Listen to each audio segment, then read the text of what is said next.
தமிழ் உள்ளங்கள் அனைவருக்கும் இணைய வணக்கம். இது உங்கள் Tamil store channel.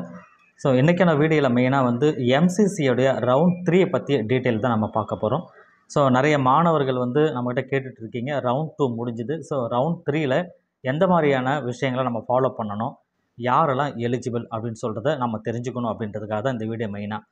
So first வந்து பார்த்திங்கன்னா, யாரெல்லாம் இதுக்கு வந்து எலிஜிபிள் அப்படின்றத பார்க்குறதுக்கு முன்பாக நமக்கு வந்து இந்த சாய்ஸ் ஃபில்லிங், சாய்ஸ் லாக்கிங் அப்படின்றதெல்லாம் கிட்டத்தட்ட உங்களுக்கு ஒரு அக்டோபர் 8ஆம் தேதி வரைக்கும் நமக்கு டைம் கொடுத்துருப்பாங்க. ஸோ அக்டோபர் 8ஆம் தேதிக்குள்ளே நீங்கள் வந்து உங்கள் சாய்ஸ் ஃபில்லிங், சாய்ஸ் லாக்கிங் பண்ணுறது கூட பேமெண்ட் பண்ணுறது இருந்ததுன்னு சொன்னால் எல்லாமே நீங்கள் கம்ப்ளீட் பண்ண போகிறீங்க. ஸோ 12ஆம் தேதிக்கு மேலே, அக்டோபர் 12ஆம் தேதிக்கு மேலே தான் நீங்கள் வந்து காலேஜில் போய் சேர போகிறீங்க. அந்த ஒரு விஷயம் இருக்குது. சரி, எது எப்படி இருந்தாலுமே இப்போ நம்ம யாரெல்லாம் இதுக்கு வந்து எலிஜிபிள் ஆக போகிறாங்க அப்படின்றத நம்ம பார்க்கணும்.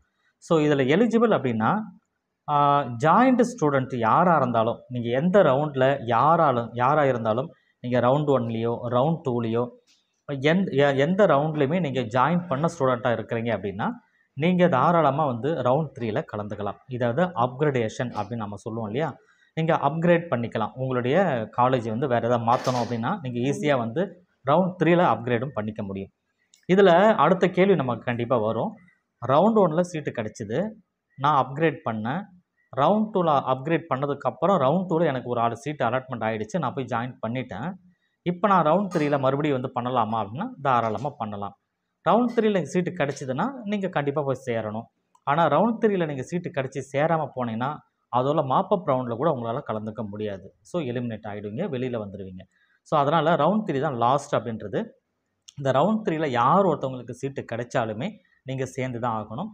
அப்படி சேரலை, சீட்டு கிடச்சி நீங்கள் சேரலை அப்படின்னா உங்களுடைய செக்யூரிட்டி டெபாசிட், ரெஜிஸ்ட்ரேஷன் ஃபீஸ் எல்லாமே ஃபோர்ஃபிட் பண்ணிவிடுவாங்க, பிடிச்சிருவாங்க. கூடவே வந்து அடுத்த ரவுண்டில் உங்களால் பார்ட்டிசிபேட் பண்ண முடியாது, கலந்துக்க முடியாது அப்படின்ற விஷயத்தில் தெளிவாக நீங்கள் புரிஞ்சுக்கணும். அதனால் இப்போ ரவுண்ட் 1ல் சீட்டு கிடச்சிது, அதே போல் இன்னொரு கேட்டகரி சொல்கிறேன். ரவுண்ட் 1ல் சீட்டு கிடச்சிது, ரவுண்ட் 2ல் நீங்கள் பார்ட்டிசிபேட்டே பண்ணலை, அதுக்கப்புறம் ரவுண்ட் 3ல் நான் இப்போ போய் அப்கிரேடேஷன் பண்ண போகிறேன் அப்படின்னு சொல்லி யாராவது இருக்கீங்கன்னா நீங்களும் பண்ணிக்கலாம். சரி, சிம்பிளாக நம்ம சொல்லப்போனால் எந்த ரவுண்டில் உங்களுக்கு சீட்டு கிடைச்சாலும் சரி, உங்களுக்கு சப்போஸ் இந்த 2 ரவுண்ட்லையுமே சீட்டே கிடைக்காட்டாலுமே சரி, ரவுண்ட் 3ல் நீங்கள் பார்ட்டிசிபேட் பண்ணலாம். ஃப்ரெஷ் ரெஜிஸ்ட்ரேஷன் ஆலோடு ரவுண்ட் 3லேயும் இருக்குது. சரிங்களா? அதனால் பார்த்துக்குங்க. இதில் நம்ம ரொம்ப கவனமாக இருக்கணும் அப்படின்னா, ரவுண்ட் 1ல் சீட்டு கிடைச்ச மாணவர்கள் ரவுண்ட் 3ல் நீங்கள் அப்கிரேடேஷன் பண்ணுறீங்கனாலும், ரவுண்ட் 2ல் சீட்டு கிடைத்த மாணவர்கள் ரவுண்ட் 2ல் வந்து நீங்கள் ரவுண்ட் 2ல் வந்து அப்கிரேடேஷன் பண்ணி வந்திருக்கலாம், அல்லது ரவுண்ட் 2ல் ஃப்ரெஷ் ரெஜிஸ்ட்ரேஷன் வந்திருக்கலாம்.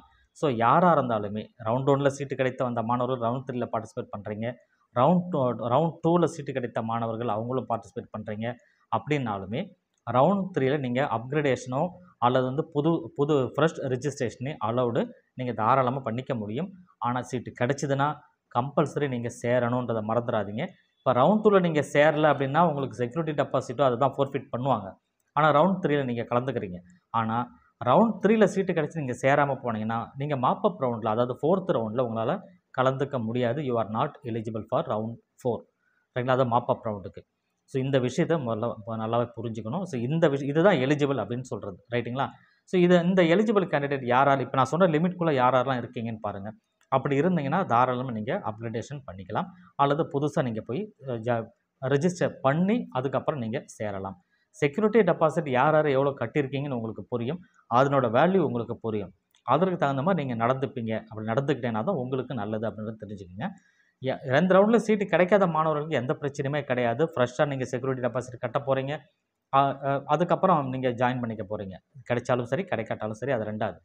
ரவுண்ட் 2ல் பொறுத்த வரைக்கும் ஒரே ஒரு விஷயம் இருக்குது. ரவுண்ட் 2ல் நீங்கள் சப்போஸ் வந்து ஃபோர்ஃபிட் பண்ணியிருந்தாங்க, சீட்டு கிடச்சி நீங்கள் சேரவே இல்லை ரவுண்ட் 2ல், ஆனால் வந்து நீங்கள் ரவுண்ட் 3ல் பார்ட்டிசிபேட் பண்ண போகிறீங்க அப்படின்னா நீங்கள் ரவுண்ட் 2ல் சீட்டு கிடச்சி சேரலைன்னும் போது உங்கள் அமௌண்ட்டை பிடிச்சிருப்பாங்க இல்லையா, அதோடு அது முடிஞ்சிச்சு. திருப்பி ரவுண்ட் 3க்கு வரும்போது நீங்கள் ஃப்ரெஷ்ஷாக உங்களோட செக்யூரிட்டி டெபாசிட்லாம் கட்டிட்டு தான் ரவுண்ட் 3ல் பார்ட்டிசிபேட் பண்ணணும். ஸோ இந்த விஷயங்கள் உங்களுக்கு புரிஞ்சுக்கணும்னு நினைக்கிறேன். ஸோ இந்த டேட்டில் நீங்கள் கன்ஃபார்மாக தெரிஞ்சுக்கோங்க. நமக்கு வந்து ரெஜிஸ்ட்ரேஷன் அப்படின்றது ஸ்டார்ட் ஆக போகுது அக்டோபர் 4ஆம் தேதி நினைக்கிறேன். சரி, அக்டோபர் 4லேருந்து கிட்டத்தட்ட 8ஆம் தேதி வரைக்கும் நமக்கு டைம் இருக்குது.